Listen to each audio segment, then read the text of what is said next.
Hi, Amanda. Good Hi. evening. My name is Nicolette. I am the creator for the podcast titled You're Worthless. Read that again. Juxtaposition of your very soul. So I'd like to say thank you very much for saying yes to be interviewed today. And I know we've been trying to get the schedule right between the two of us since I think November. Yeah, Finally, it's it been a really happened. while. At Exactly. last. Yes, last. Yay! So, okay, without further ado, normally I read out a bit of introduction about my guests to my listeners, and then we can get right into the business. Sure. All right. So, hi everybody. We have Amanda Cassar. I hope I spelled that correctly. Okay. She's a financial advisor based in Australia's Gold Coast. She holds a Master of Financial Planning with specialist accreditations in aged care advice and self-managed superannuation funds, which is retirement pension savings. She has a special interest in financial abuse and is the course writer of the Financial Abuse Specialist Accreditation, which is globally distributed by Standards International UK. Wow, that's pretty niche. All right. So before we go down to the nitty gritty of it, can you share with us like what was it like growing up as Amanda Cassar? Oh, wow. That was so long ago.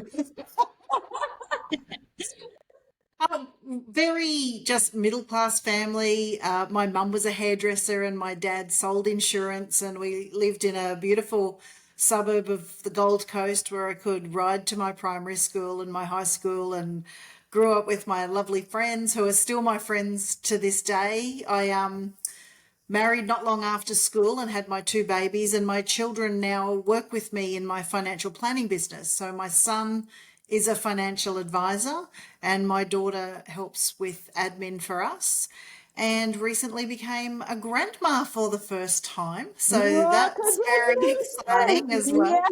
And yeah, as you can, for those who can't see, I have a world map behind me, and I really, really love to travel and put all the pins in the wall for the places I've been. So yeah, looking forward to putting a lot more pins in the wall. So yeah, I've had a lovely Awesome. time with my adventures, and yeah, look forward to many more.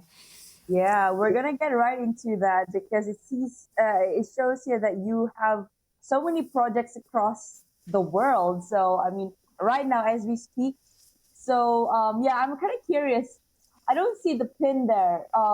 Is it is it like how do There's yeah, probably there's more over in Europe. So there's a little one here for Malawi. There's right? another Okay. one Uganda. Yeah, once you get a bit higher, there's a lot more up in Europe. So, Awesome, awesome. yeah, not so much for Africa. Okay. All right. So Amanda, can you tell us the journey during your early years in terms of your career and what made you want to pivot to financial investing? I actually, when I left school, I had no idea what I wanted to do with my life. And one of my teachers told me, if you don't go to university, you're just wasting yourself. So I ended up, I worked for as waitressing for a little while, and I taught keyboard for a little while to primary school. And a friend of my dad's asked if I'd like to come and be his secretary. And I thought, oh, that's interesting. I'll try that. I worked as a teacher aide a day a week. And after time, I understood very quickly what he did for a living, which was selling insurance products and putting aside people's retirement money. And after some time, I'd had my children very young and went back to work when they were at school. And everyone kept saying to me, why don't you do this? Why don't you do this? So eventually I thought, why don't I do this? So I was only working 3 days a week, and we weren't poor, but we lived every week to week, paycheck to paycheck. And it was quite difficult if like the washing machine broke down or the car broke down, we didn't have extra money. So I didn't want to live like that forever. And I thought, well, maybe if I studied financial planning and became a planner, then I could help not only myself, but my clients. So that's why I originally became interested and eventually became a financial planner. So I didn't want to live like that anymore. And I decided if there was going to be changes, I had to be the change. So that's what started me on the path for financial planning. Wow. So did you have to? So what was the first step of getting accredited? So did you? What was it like for you? For you?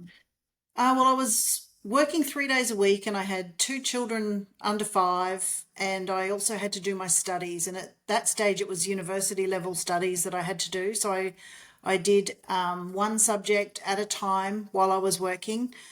And then I finished all 8 subjects of an advanced diploma, and could finally work as an advisor a little bit along the way as well and start building up and seeing clients. And then I also decided to go on and do my master's degree after that while we were building our own home. So unpackaging, that Wow. was a bit crazy with the kids, and we were living with a friend who had a 2 bedroom house, and all 4 of us were in one room while we built. So it's crazy the things you do, but when you've got a really clear goal, it makes it much harder to do those easier, sorry, to do the hard things to get to where you want to go. Wow. That's to be inspiring.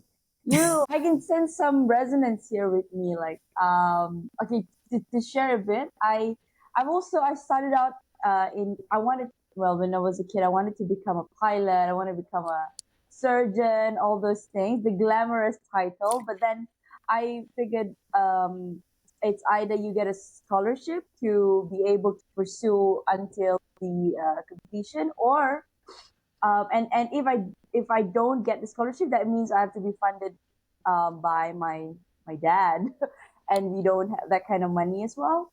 So I resorted into something that is pretty practical, which is accounting. But I took professional. So similar to CPA, it's ACCA. So I hustled 10 years, and then now I'm at a point where I want to try something new. Okay, what now? Right. I've always liked financial investing, but just about yeah. I guess when I was reading your profile, it's more on what do I want to do, like, because I know you're doing philanthropy work as well, and that is what I wanna dive into. And I have questions like, do you really need to be that wealthy to start doing so? No, Exactly, right, exactly. So no, um thankfully. So okay, so let's move on to the next question. So all right, could you tell us what are the common problems of people with their retirement or pension savings? Sure. So I think the biggest problem with retirement is for the first 20 years of our working life, we just think it's so far away. Like, in our 20s and 30s and 40s, it's like, Yes. I'm not going to retire till I'm 65. I don't care. I'll figure all that out later. I've got all the time in the world. I've got 40 years to work and think about it. And the trouble with doing that is the shorter and shorter the time that we have at the end. Most people sort of hit 50 or 55 and go, I actually haven't thought about this yet. I haven't got much put aside. I've been having fun. I had babies. I had school fees. And now all of a sudden I don't have a I've lot changed to my retire with. car every 5 years. I've traveled the world, I've had the Yeah, adventures, but now I've got nothing to live on. that's So true. I think the earlier we think I've got to put aside for my future self, the more our future self will thank us from when we're younger. And the more we put away, even if we're 20 or 25 and we're just putting that extra $20 a week or $50 a week into a savings account, we've got the magic of compound interest for 40 years I to love it. grow and make these Yes, beautiful nest eggs for us if we yes. can be smarter younger. So I think that's a really big problem, that we're just not clever enough, young enough to think of how important it really is. Yes, I just want to echo back to compounding, because that's really who said it? Warren Buffett? That's the eighth wonder of the world, something like that. Yeah. Yeah, it's time is really our best friend. So when it comes to money, and when it comes to fine heartbreak, I know I'm It's a time is close always, line. yeah. But I mean, coming back to the financials of it, it's like I was the one who I think I had the same thinking that Growing up, I never really like when we go to the store. I said I wanted to buy something. My mom would be like, "Do we really need it?" And I said, I kind of said it to myself, like, I never want to live like this again. And that kind of pushed me to move out from the house and just to get away from that kind of environment. It's not that I don't love them; I love them very much. But I think that the notion of you are who you associate yourself with, that really that really is true. So if I wanted to do something different, or anybody, they have to at least step away from all limiting beliefs that they have. And yeah, to come to go back to what you were saying. So I rushed into what can I do at the time? Study. I wanted to join the workforce as early as I can, and then yeah, I did my fair share of having fun. Still going to, but I now realize that okay, you grind for during your studies, and what now? You know. So it's good. It's very humbling, and to be honest, compounding interest. I really how do I say this? Really believe in the magic of it. After 10 years, after putting aside, then I was like, wow, could take you 10 years to build X amount. It could take you half or even lesser to build double that amount. It's beautiful. And Yeah, and it's like when you're older and looking back after the 10 years, you're not going to think, oh, I should have bought that handbag for 50 or that's 100 or $1,000. We're not yeah, going to miss it because we would have probably already given it to the charity shop anyway because we don't need it anymore. So would that money, whatever it was, have been better saving for our future self instead yeah, of just having more stuff that in the end it is just stuff and we forget about it and pass it on and don't even think about it. yeah, that's so true. And okay, for me, I had a fine. I did try. I did. How do I say? Reward myself because I like gadgets and I like this. So kind of I did buy a car that I like. So I kind of I don't know, kind of like Well, you've still got to live and have fun. And I'm not saying to be that's an true. ascetic and live this minimal lifestyle where everything's put away for your future self. Because if you're going to drop dead of a heart attack at 40 or 50 and not have lived at all, that's just as bad as spending all your money and having nothing because you Yeah, don't have a life. So yeah, there has to still be balance where you're still having fun and doing the things that make you proud, but also understanding what to say no to, what's waste, and is your future self going to thank you for some of these decisions that you make? So I'm certainly not saying that every handbag's a bad, yeah, yeah. or if you do have the dream car, Maybe we that can can be have a such war. a cool Yeah, thing to get the vision board. Yeah, exactly. That to get you motivated again. So yeah. yeah. Well, thank you for clarifying. We need. I think people need to hear that. Okay, so let's see. So the philanthropy work that you do, right? Can we just go back to it? Is it true that you need to be extra rich in order to start your own philanthropy work? Well, that would make it so much easier. Then you have a different mindset, you see? Because I have this Yeah, mindset that, absolutely, yeah. absolutely. So how I sort of started doing it, I'd never done anything philanthropic except give some money to charity or put my old clothes in a charity bin to sell at a secondhand store. So when I got involved in a group in Australia, it's a big networking group for women in business called Business Chicks, and they partner with a group called the Hunger Project. And each year they would take a group of up to 20 women to visit a country, usually in Africa, where they support the work of the Hunger Project. And it was actually a leadership trip where you would go and learn from these women who were from the poorest countries on earth and how they'd turn their lives around. But to qualify to go on the trip, you had to cover all your own costs, which were, around $5,000 for your airfares and accommodation. And then you had to raise $10,000 for the charity. So if you're wealthy, you could put that 10,000 in yourself, I didn't have a spare $10,000. I had two school age kids and a mortgage, and, I had to work and grow my business, and I'd studied. So I had to ask people for money, which I'd never done before. And it was part of the leadership journey to be able to, ask someone whether it was $20 or $200 or $2,000, because it was something that was bigger than me and I was going to learn. And the first trip I'd signed up for was to Ethiopia, but it was too dangerous at the time. So we went to Uganda, and I had such an amazing time on this journey that the next year I signed up. And again, this time I went to Malawi. And then a few years later, I went to India with the Hunger Project, where they do things quite differently because it's based on what works in each culture. So, look, do you need money? Absolutely not. I think sometimes people get really hung up on setting goals and achieving goals. But for me, it was I had the opportunity. I was asked, would you like to go? And I thought of all these reasons why I couldn't. No, I'm running my business. No, I've got children. No, I'm busy. No, I don't have the money. And for once, I just went, yes. And I figured out how to make it happen because it was important to me.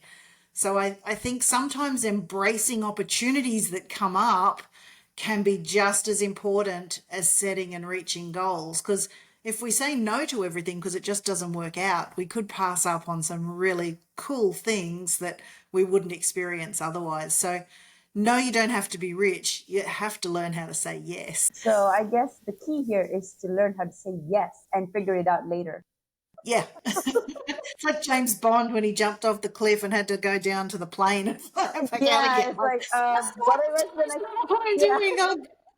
we'll land. Like, yeah, funny, I had the same conversation with my mom today. Like, I told them, okay, I wanted to go to Europe this year. So it would be my first trip to Europe. So this is one of the things that when I was a kid, like, okay, I want to go. And if I were to wait for my parents, that, I cannot push them. So I'm trying to make it happen myself. And still, I want to enjoy life. I want to go to a music festival. So I told my mom, and I'm like, Mom, okay, so let me try to go to Europe first.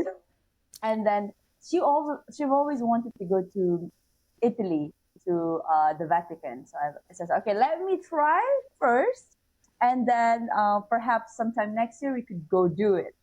And I can tell like she was really worried about it, like it's okay, it's just a trip. We're not gonna be gone for like a month, probably the most 10, 15 days. That's it.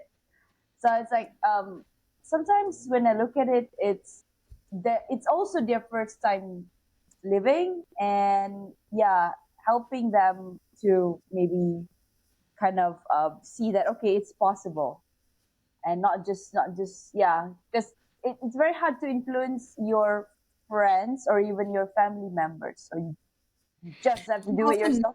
Yeah. yeah, our parents and grandparents' generation, they were a lot more conservative. They were children of parents who'd lived through the war. They'd had very hard times. They had to be very frugal. They didn't have a lot of money.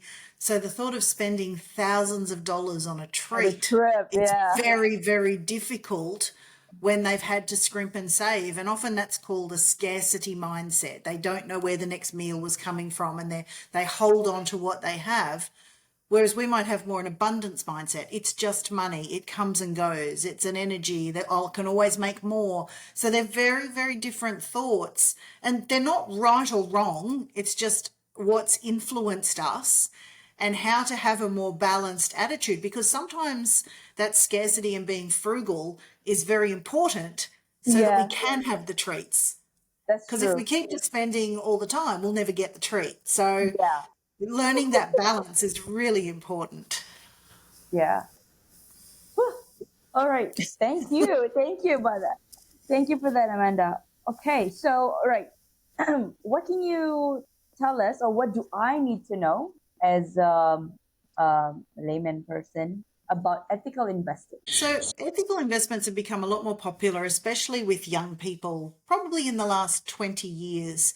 And usually, when they first started out, it was look, I just don't want investments that are involved in war or tobacco or gambling. They were very, very simple. We just don't want bad stuff in our portfolio. So, some companies turned up and decided that, okay, we'll take those things out. We won't give you cigarettes.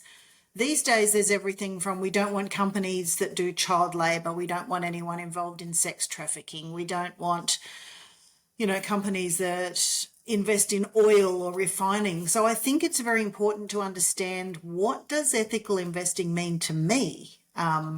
It might just be, I want to make a social impact, so I'd like to help the environment. So I'd like companies that do good things for the environment. I mean, what's important to us all is very different.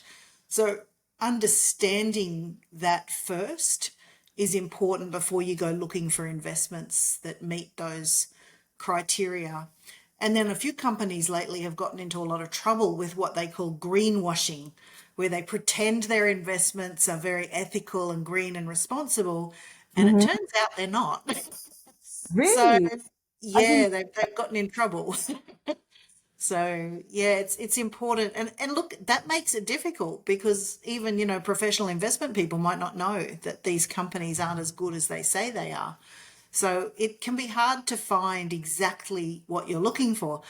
Others like to invest in things with social impact, where the hospital might be doing research into something that's important because their mother died of a particular cancer or a degenerative disease. They go, well, I want to support things that, help muscular dystrophy or breast cancer. So I think ethical investments mean so many things to so many different people that it's tricky to get it right.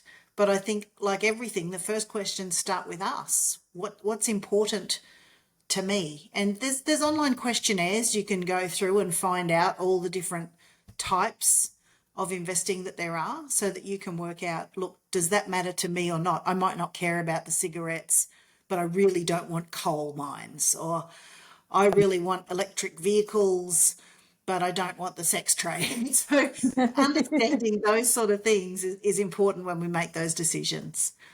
right. So this one ethical. So does it mean like, because so let's say for a person that comes to you and then they say, okay, I have this amount of money, and then this is where you come in and you tell them that. So what are the procedure like? The typical step-by-step process if a person were to come to you and ask for your advice. Some people want to put just a little bit of their money into ethical investments, just like it's a feel good factor. Other people want to put all their money into ethical investments. So we kind of work out where they sit in that field. And I do have a questionnaire that I go through with them that goes through which of all the ethical things are most important to you. For some, it's all of them. They don't want any baddies at all. And others like, no, I just really want to concentrate on the socially responsible, or that sort of thing. So it's quite a process to understand what's right for each person, and then try and work out a portfolio to find the investments that fit based on what they're looking for. Perfect. Okay. So do you only serve people in Australia, or do you also have clients like No, outside of? we're only allowed to operate within Australia for Australian clients. So Right. Okay. Okay. All right. So if they're Australian listeners, they're interested, they could come to you. absolutely. Right. Okay. So you talk about financial abuse in your profile. So how can somebody know if they're abused financially? And is this the correct way to interpret it? Yeah, so financial abuse is when somebody is either coercing you or forcing you to use your assets in a way you don't want, or withholding assets from you.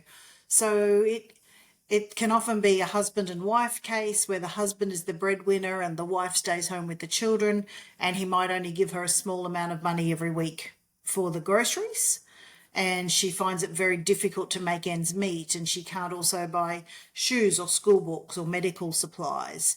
It could be a woman who is working, but her partner wants to take all her money and use it for his own means. I do know one man who made lots and lots of money, and his wife would take it all and send it back to her family in another country. So he also was being financially abused. And it can happen a lot with older people, where their children, when they start to lose their mind a little or get dementia, the children Mhm. might come and steal money from their bank account, or make them change their will. So there's lots of ways financial abuse can happen. And usually one of the best ways to figure it out is if something someone's asking you really makes you feel uncomfortable or it doesn't feel right to you, I'd ask somebody else and just say, look, is this normal? It could be you're part of a couple and, you share all the bills. And someone might go, oh, look, I thought he was the breadwinner. He should do it. And someone else goes, no, no, no, look, this is the modern world. Everybody shares. That's fine. Okay, that's all right. But, to other people, it might be, oh, well, I don't work. How can I pay or contribute? So there's different ideas. And because we've had those very traditional roles where the man was always the breadwinner and the mum stayed at home, which was how it worked, it's also difficult now that many, many women are working and they're not traditionally staying at home with the children. So because they have their own money, it changes the dynamic as well. But if someone's making you do things that are really uncomfortable or depriving you of assets and money or not letting you access a bank account, all those things make up a form of financial abuse. And it's very good to try and confide in somebody who you trust and see if, you're not just making it up, someone else sees you. Financial abuse can go so far. It's usually a part of domestic violence as well because it's the easiest way to control somebody. So if they don't have access to money, they can't run away. So Yeah. it makes it especially difficult for women with children.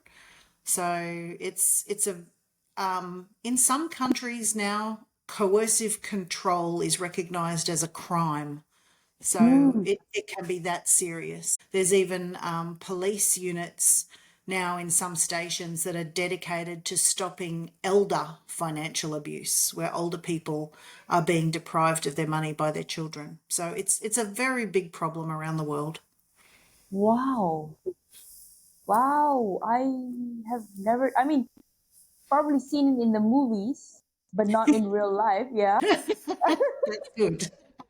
But that's not the case. We have it. It's happening. Yeah, it is. I actually had a girlfriend whose second husband tried to kill her for her money. Yeah, yeah. It's real. It happens, sadly. So you, I assume you have clients that actually come to you for advice as well for things like this.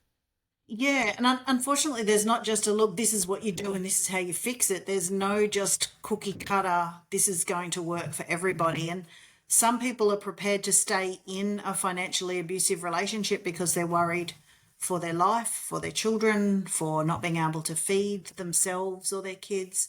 So even wanting to save someone or help someone in that situation, sometimes they're prepared to put up with it because they're more frightened of what would happen otherwise.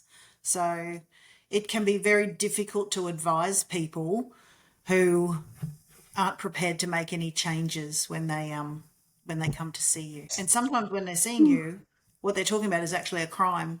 And I ask them, if they want me to report it, especially for elder financial abuse. Oh, so you have like older people who actually come to you and tell you about their problem and Yeah, where their wow. children are trying to either force them out of their house or steal their money. And I say, do you need me to report this to the police? And most of them don't want their loved ones to get into trouble, even when they're doing the wrong thing. So, okay, this is me being curious, and I just want to get it from your own point of view. So, how do you manage that kind of input from people?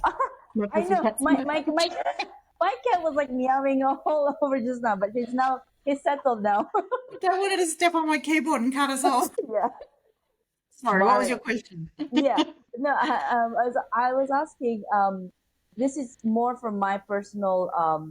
I just want to be my own curiosity. So, how do you manage this input that you receive from people and don't not let it affect you? Because you have your a business to run, and I'm sure you've got to be really attentive to negative things, and it will somehow drain your energy. So, how do you manage that?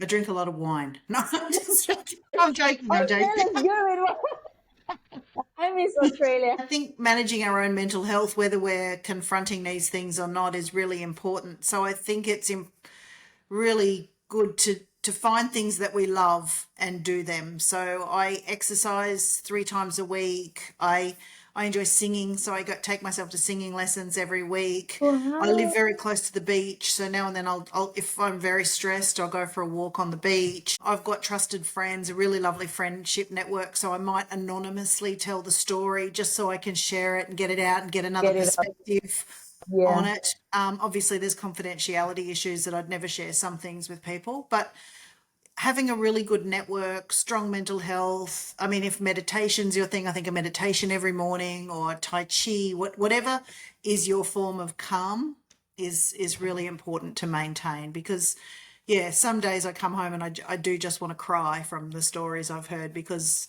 I have a very strong sense of justice and it upsets me when people are being abused. Yeah. Yeah. Yeah.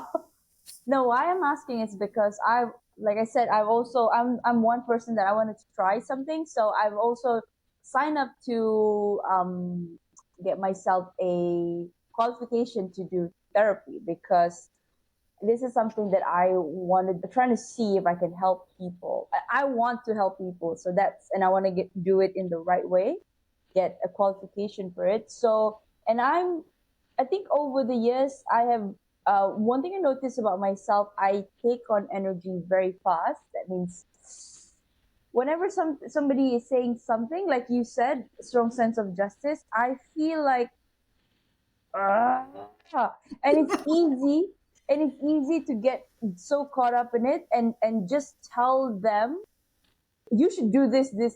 But then if you're in their shoes, it's not that easy. It's not that simple. That's number one. And also number two, when somebody's going through something really bad, you tend to cry and then you feel like, oh, try to put yourself in their shoes. What if it's me? And you start spiraling into your own thoughts and, oh my God. Yeah, And and I think for very, very empath or empathetic people, it is harder. But you have to build up a little bit of an armor, but you also still have to be empathetic to people's stories. And I think also understanding that sometimes what you're hearing is only half the story. My daughter had a friend recently who was putting all over Facebook, I'm a good mother and the government's taken my children away and why would they do this? And it was very sad and tragic. But on the other hand, her husband then said, well, actually, she's been on meth and she's been mistreating the children, but her Facebook story is very different to the real story. And that's right. why the children were taken from her.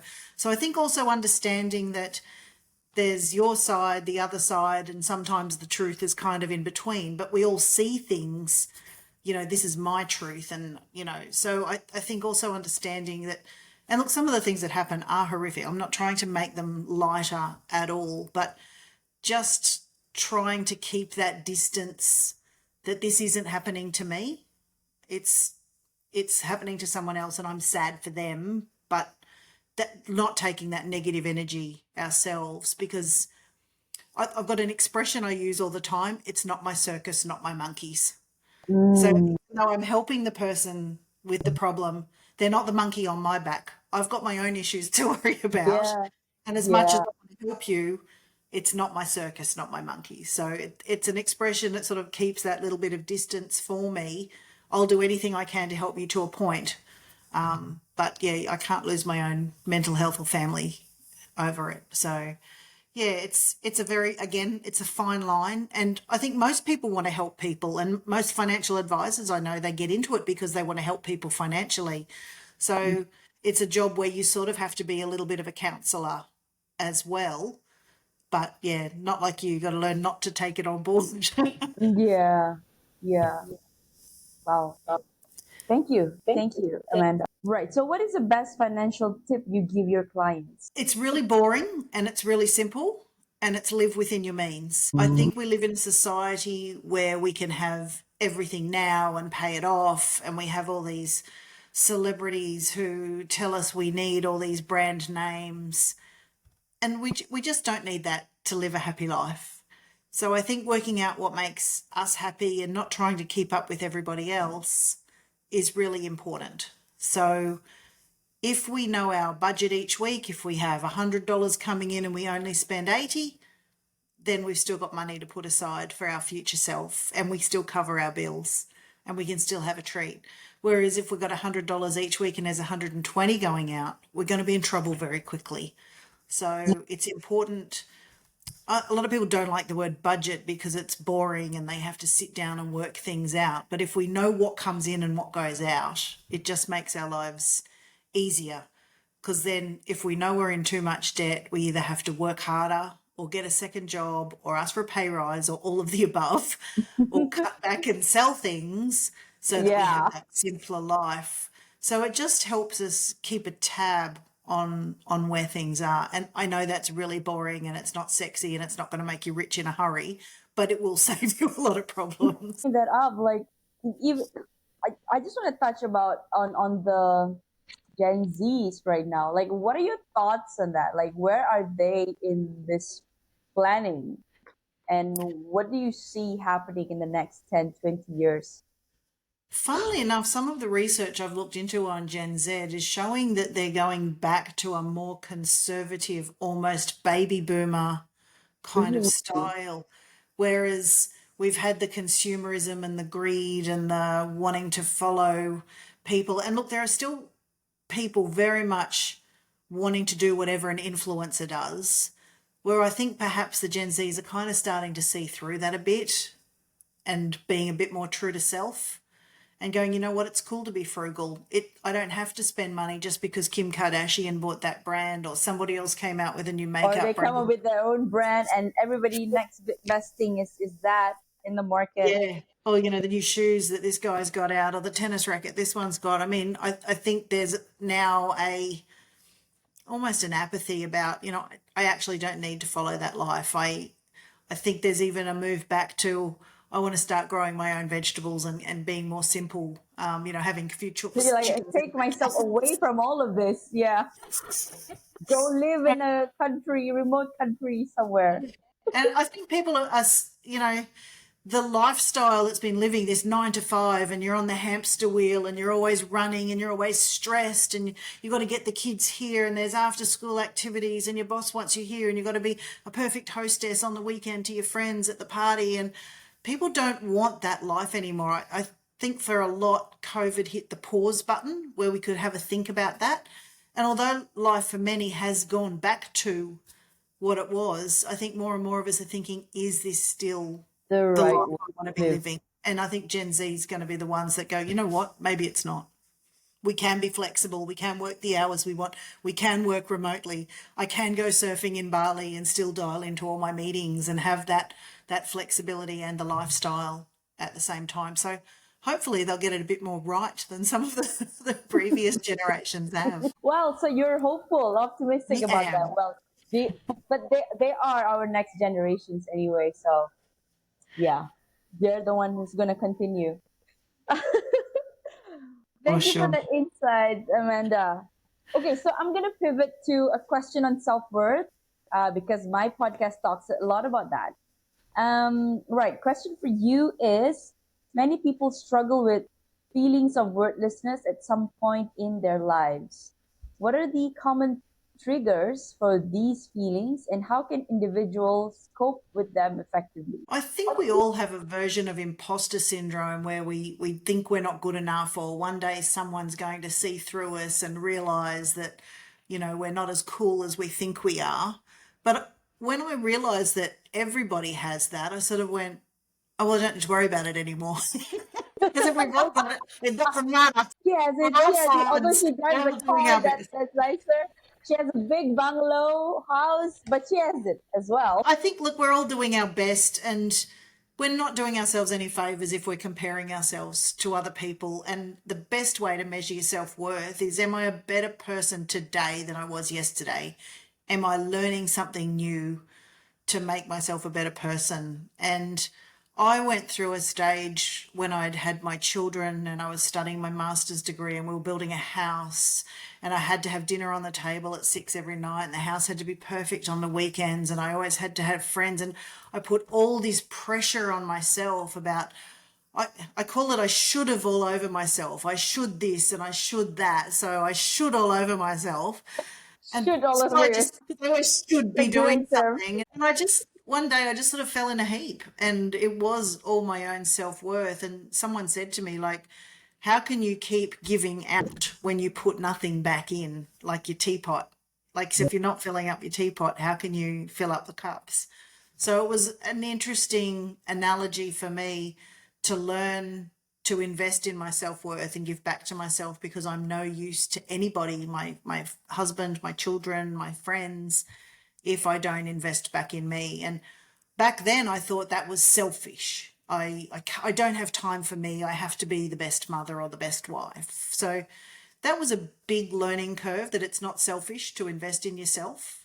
You are worthy of having that time, because, yeah, if these people do rely on you and love you, it's a really loving thing to be able to stay healthy and be there for them so that you can have longer with them. So look, that's just, I think many mums do that. You put yourself last because, you always have the burnt chop off the dinner, or Yeah.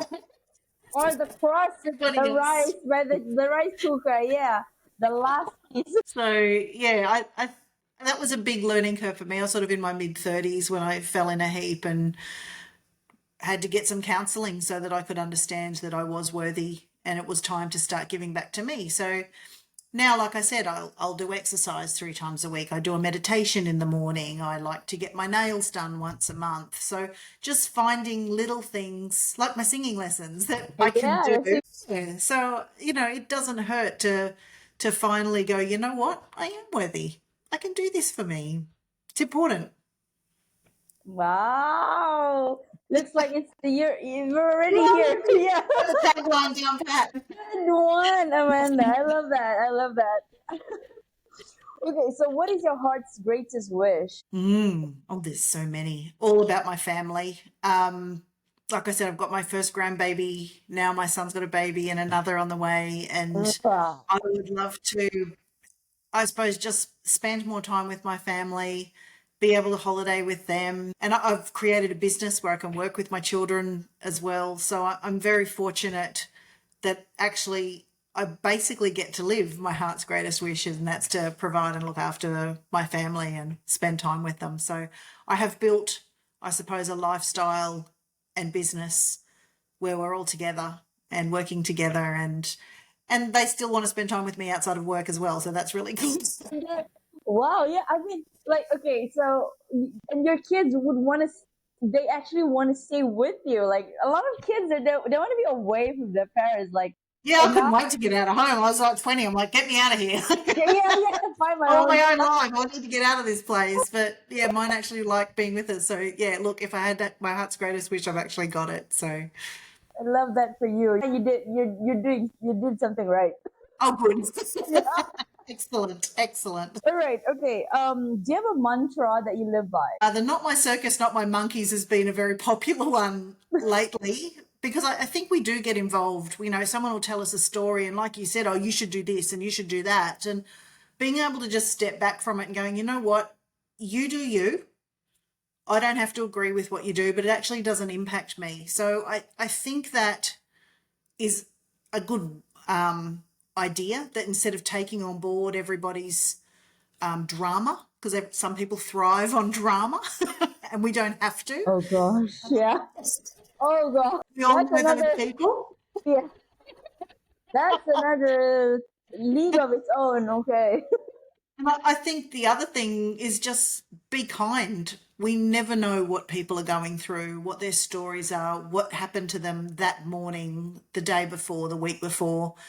Some people have got chronic health issues that they don't let on, or big family issues, and you just don't know. So I think sometimes that just smiling at someone in the elevator or saying you look amazing today, even if they're wearing Crocs. Yeah, I think I'm gonna have fun with you if you were to drink wine. I think you're a fun person to be with. To me, laughter and a sense of Oh humour yes, is very, yes. very important. Yeah, I have to have a giggle or a laugh every day. I try and say, I one like it. kind thing, because it does make your day. If you're walking past and someone goes, "Oh, I love your lipstick," or "That's a pretty top," or "I love your shoes," you always you feel taller and you look better, and you're, Yeah, oh, you're so prettier. Like suddenly, oh, somebody's walking down noticing me here. today. Yeah.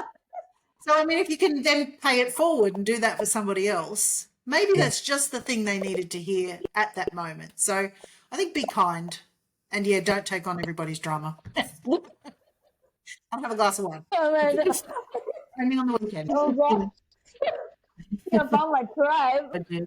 You've got to find your own brand of crazy in this world and stick with them. Yes, it's like okay, yeah, I've got a colleague, and it's yeah, I kind of form like my own alliance in the office, and it's like at a different department. They're in different departments, so it's like whenever we get together, although not it's not all a walk in the park every day at work, but still, if you can there's something serious and you can just make a joke out of it and just laugh and then go back to the issue, I Yeah. think it's manageable. It's made me bearable. Yeah.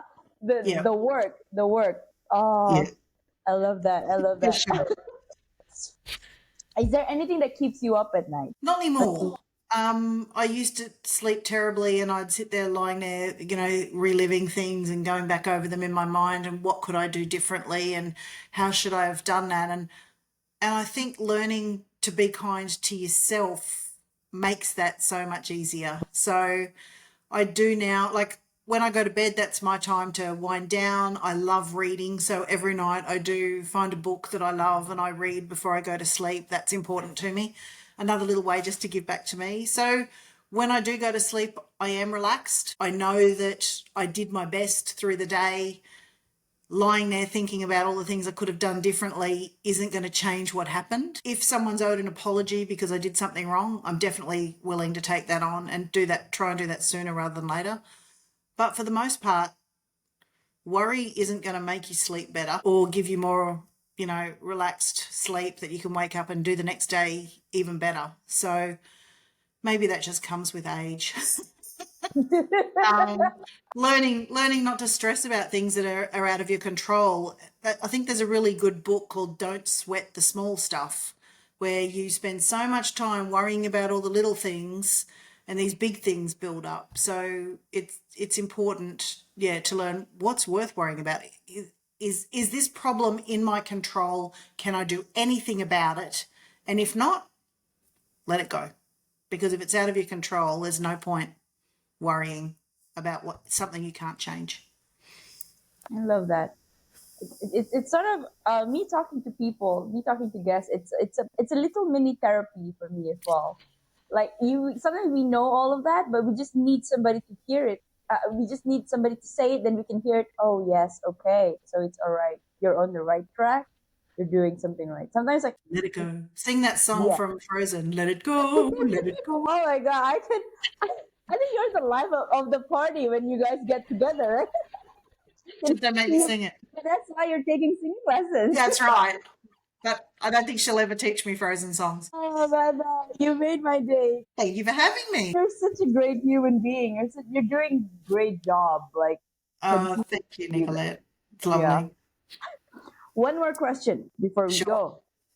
So, if you could create a quote right now for you to leave to the audience listening and the world as your legacy, what would it be? Oh gosh, spring the big questions on us.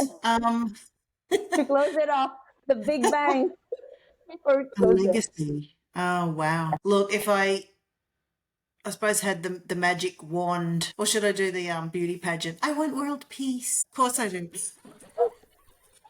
In the crown. Um, it's, I think my inequality and injustice banner burns very deep and very bright in me. So I'd probably do something to address what I can, and in the meantime, I just try and do my best in my little part of the world and love and be kind to those around me and try not to beat myself up too badly when I fall short. So I think the legacy is yet be kind, and we all make mistakes, and it's so easy to sit there and judge people not only for what they're wearing but for what they're doing and for saying the wrong thing. And I know there's times I'm very impulsive and I say something and I don't even realize that that person's been offended by it or taken it the wrong way. And so I think sometimes it's good to just understand that, maybe they're having a bad day, or we've got no control over whether people take the things we say the right or wrong way. So just, yeah, being kind, letting things through to the keeper if they don't really matter. You meet people who get so bitter and twisted and hung up on something that happened 30 years ago, and they can't let go, and their own health is impacted because they hang on to things so tightly. I think, yeah, the more we learn to just let things go and be kind is really important. Beautiful. I think that sums up everything. Perfect. What a way to close our interview. Oh, thank you. You really put me on the spot with that question. I thought I'd need something very deep and meaningful and from the soul. Like, I'll lie yeah, awake at night now and think of something really cool to say, and I'll be so mad at you. I like, So I'm oh, sweating I that should have stuff. said it. No, stop shooting all over yourself. I'll ring you back at 3 a.m. and go, I thought of the perfect Correct. ending. Yes, Now I need wine. I can't sleep because I'm thinking about the best comeback for Nicolette's question. Oh my god. Absolutely. Oh, you're such a fun person, Amanda. I think you're such a light. You're such a beautiful light to people around you, and I think that now I understand why your kids want to be around you. Oh, they're I always think mad at me. your grandkids would be, yeah, they would Oh, love they're the it. best. If I could have grandkids without kids, that would be way better. Can't skip it though.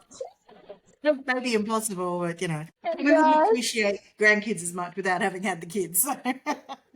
they like it. We like them when they were small, right? And that's Yeah, like after a exactly. certain Before they age, could and talk then back. yeah. Mm. Be good to your mother, Nicolette. Yes, that's why I told her, like, okay, mom, thank you for everything. Let's go on a trip. I told her, Yeah, okay, yeah. that would be magical for you to go with your mum to Italy. The Vatican's incredible. She will have a wonderful time. Well, thank you. This is the sign from the universe that I'm looking for. You'll make it happen. It will. Yeah, it's magical. I was Thank you. actually in Rome and the Vatican in Easter for 2011, and it was an amazing, amazing place. Yeah, it was incredible. But I didn't get to actually go through the Vatican because it was Easter then until 2019. So yeah, it's definitely worth holding out and saving up for. All right, I will. That is the goal. I'm gonna make That's it the happen. goal. Yes. Make it happen. All right. Thank you so much, Amanda, for your time. And I'll. Are you on social media? Because Yes, I when this am. airs, okay. Yep. Maybe you can drop me your handle Sure. afterwards. All Yeah, right. it's at Finance Chicks. Liz, was it Liz? No, Finance Chicks. So I'll Finance send chick. you an email. Yeah. Okay. All right. Where Perfect. where are you based? Kuala Lumpur, Ah, okay. Malaysia. Yeah. Yeah, I've been No, many times to KL. I've been There to used to Australia be once. really cool Gold Coast KL trips for $99 by AirAsia. I So I used to go, know they yeah, I used released to go a lot. it. Oh And it was gosh. cheap. Yeah. Okay. Oh my god. Now I have a friend in Gold Coast. I Yeah, want to go. I want to go to, what was that? The roller coaster. the Dream World and Sea World.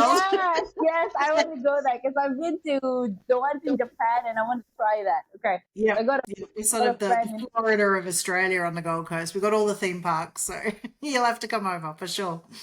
Perfect that I can hit you up. Look me up. Maybe. Look me up. Yep. Thank you. No worries. All right, Thanks for having Amanda. me.